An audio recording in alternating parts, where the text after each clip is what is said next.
right, it's another edition of Experience Life Now. I'm delighted to have you in today's edition. Okay, today we're going to continue our conversation on the myths of the mind. Okay, we've been talking about the myths of the mind, so we're going to continue our conversation on that today. But before then, kindly subscribe to this channel if you have not done so. Click the subscription button below this video, and also make sure you click the notification button so that each time a new video arrives, you will be notified. All right, so last time we talked about the first myth of the mind, which is that the mind is the greatest tool for creating the life that you want. And we have been able to say that this idea or concept sounds very powerful, but the fact is that the mind is not the greatest tool for creating the life that you want. If anything, that the mind is so limited. The mind has a whole lot of limitations that if you begin to live from your mind, you are going to suffer. You are going to go through a whole lot of cycle of pain. Your life will not be, you will not come to that level where you begin to experience life in the positive sense on a daily basis, because your mind has a whole lot of limitations. Okay, that's why the scripture talked about renewing your mind, is because your mind is limited.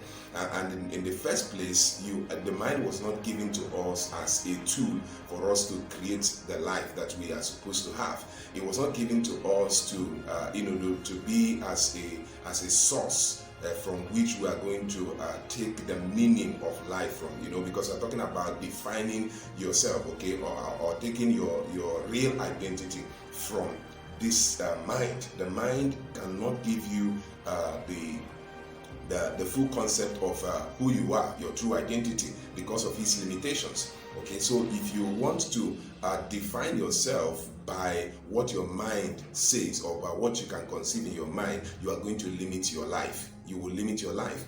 And this whole idea of living from your mind is what we call mental slavery.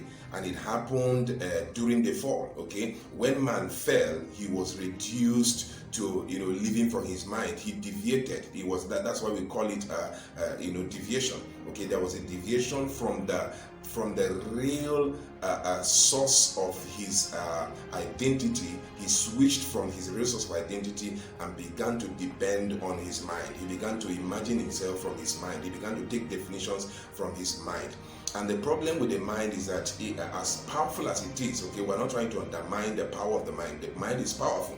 But what we are saying is that the mind cannot define you, okay? If you want to define yourself or live life from your mind, you are going to make life more difficult than it already is for you, okay? So the mind is not the greatest tool. There is a realm of life, there is a realm of intelligence, there is a realm of power that you are supposed to live life from, and that is where you should take your identity from, and not from your mind. Because one of the things we note about the mind is that, as powerful as it is, we rarely use it. It uses us. It's not even that we use our mind wrongly. It's the fact that our mind uses us, okay? Many times it is the mind that controls us. We don't even control it. Okay, it runs commentaries, we hear voices in our head telling us all kinds of things about our life, telling us all kinds of things about our situation, about things going on around us. We don't use it. It uses us, and it takes control of us. And how does it use us? That leads me to the second myth, which says that you are what you think. You are what you think. We are made to believe that we are what we think. Okay, and this particular statement gets a whole lot of validation based on the scripture that says that as a man thinketh in his heart, so he is. Okay, but that scripture is not trying in any way trying to say that your identity lies in what you think. No. Okay, it's telling you that what you think has a way of reflecting in your life, but that is not to say that what you think is who you are, or that what you think is what defines you. Okay, what you think is controlled by how your mind has been, designed to function per time.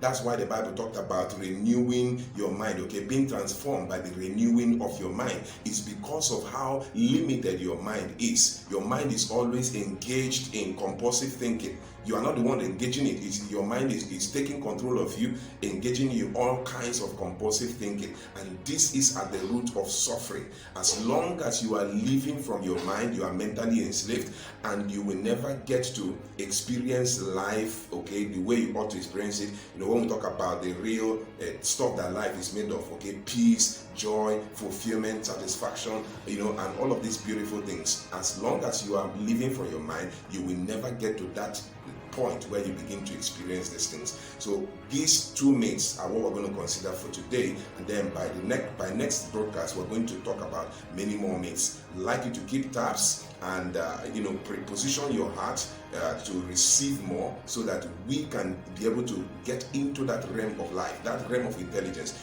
Once we get to that point, you begin to see how all of these things add up.